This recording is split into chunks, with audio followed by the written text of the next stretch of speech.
जेनोसामा अपने full potential में सभी के सामने खड़े होते हैं।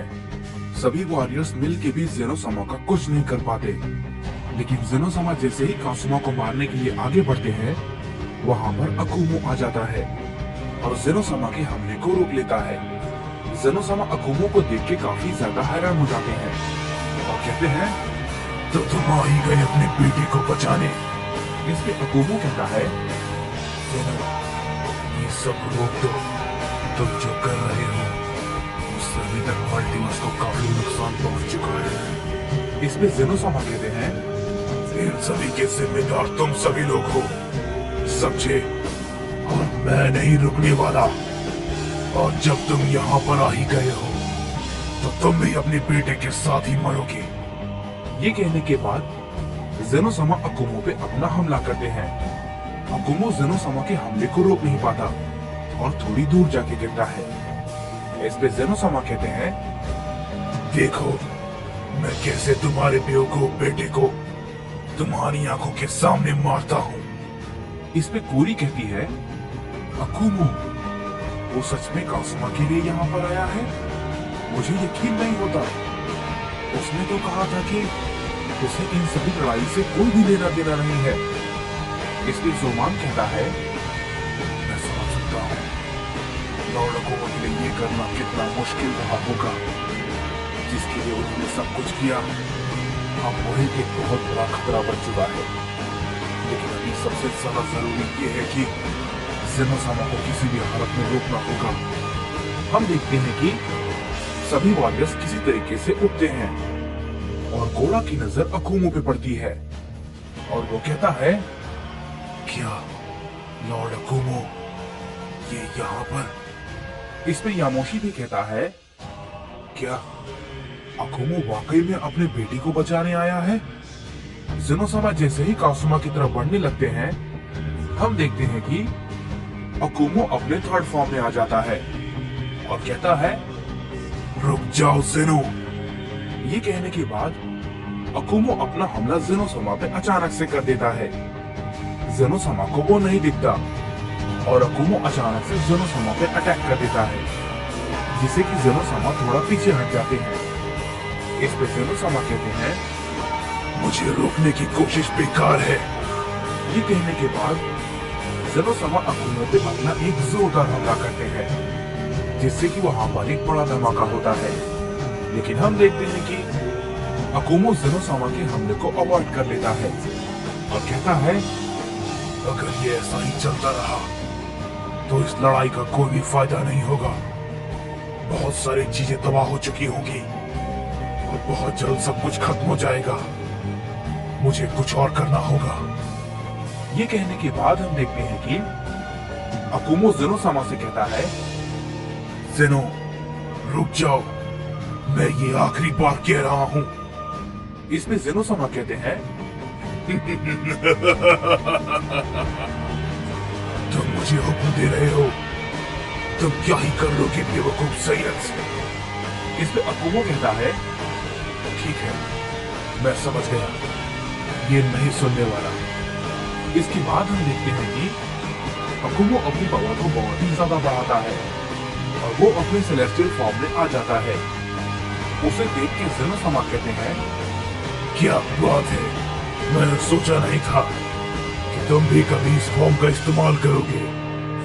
ये कहने के बाद हम देखते हैं कि अकुमो अपना एक जोरदार हमला जेनोसामा पे करता है। इस पे जेनोसामा कहते हैं, भले ही तुम सेलेस्टियल फॉर्म में हो, लेकिन मुझ पर इसका भी कोई भी असर नहीं पड़ने वाला।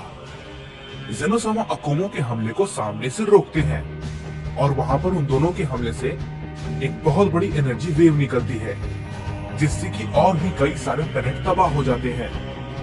इस पे कोरी कहती है, ये तो और भी ज्यादा खतरनाक है, क्योंकि अगर ये दोनों और भी ज्यादा देर तक ऐसे ही लड़ते रहे तो और ज्यादा तबाही मचेगी। अकुमो अब अपनी फुल पावर में उससे फाइट कर रहा है, लेकिन ये बहुत ही ज्यादा खतरनाक है।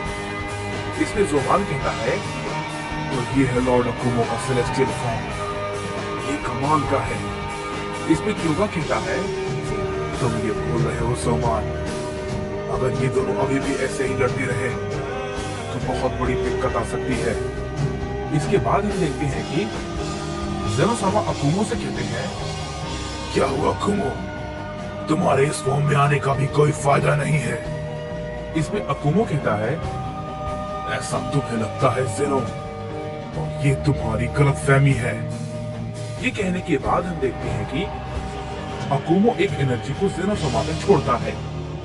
जेनोसामा उसे रोकने की कोशिश करते हैं, लेकिन हम देखते हैं कि जेनोसामा को अकुमो के एनर्जी से कुछ भी नहीं होता। इसमें जेनोसामा कहते हैं, क्या ये क्या था? तुम अपने इस फॉर्म में भी कुछ नहीं कर पाए।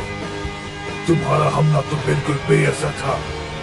जैसे ही ये बात जेनोसामा कहते हैं, हम देखते हैं कि जेनोसामा बिल्कुल भी नहीं हिलते, और जब जेनोसामा की आंखें खुलती है तो वो एक अलग डायमेंशन में होते हैं, और हम देखते हैं कि जेनोसामा अब अपने नॉर्मल फॉर्म में आ चुके होते हैं, और वो कहते हैं, ये सब भला क्या हो रहा है, मैं कहां आ गया?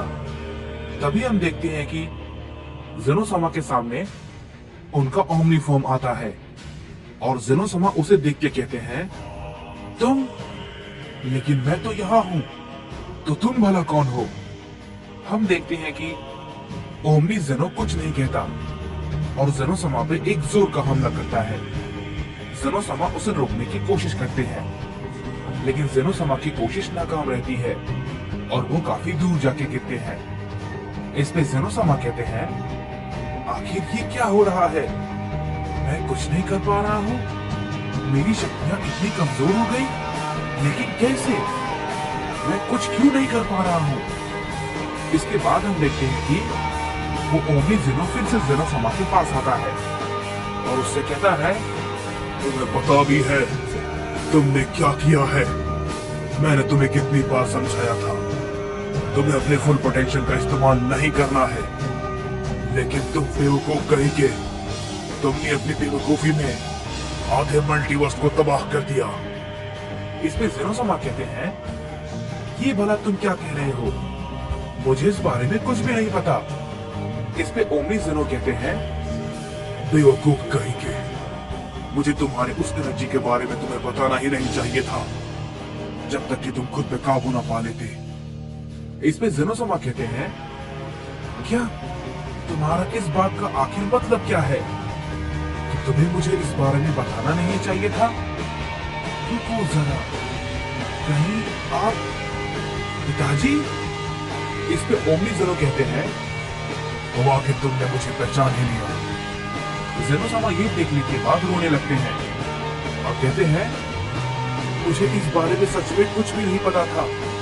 पिताजी, मुझे माफ कर दीजिए। इस पे ओमनी जेनो कहते हैं, तुमने अनजाने में सही, लेकिन तुमने बहुत बड़ी गलती की है जेनो। तुम्हें जिस मल्टीवर्स को प्रोटेक्ट करना था, तुमने उसे ही आधा तबाह कर दिया। उधर हम अकुमो को देखते हैं, जो कि काफी थका हुआ होता है, और वो अपने नॉर्मल फॉर्म में आ जाता है, और कहता है, वाकई में ये काफी मुश्किल था। इस पे ज़ुबान कहता है, लॉर्ड अकुमो, क्या हुआ? आपने ये क्या किया? इस पे अकुमो कहता है, मैंने जेनो को फ्रीज कर दिया है, अब वो कोई भी नुकसान नहीं पहुंचा पाएगा। इस पे ज़ुबान कहता है, क्या? इसका मतलब क्या है? मैं समझा नहीं। इस पे कोडी कहती है, मैं समझ गई। अकुमो ने अपनी फुल सेलेस्टियल सील पावर का यूज करके जेनोसामा के लिए एक इल्यूजन को क्रिएट कर दिया है। इसलिए जेनोसामा अभी हिल नहीं पा रहे हैं, क्योंकि उन्हें लग रहा होगा कि वो किसी और डायमेंशन में है, इसीलिए वो शांत है। इस पे क्योगा कहता है, यानी कि अब जेनोसामा कुछ नहीं कर सकते।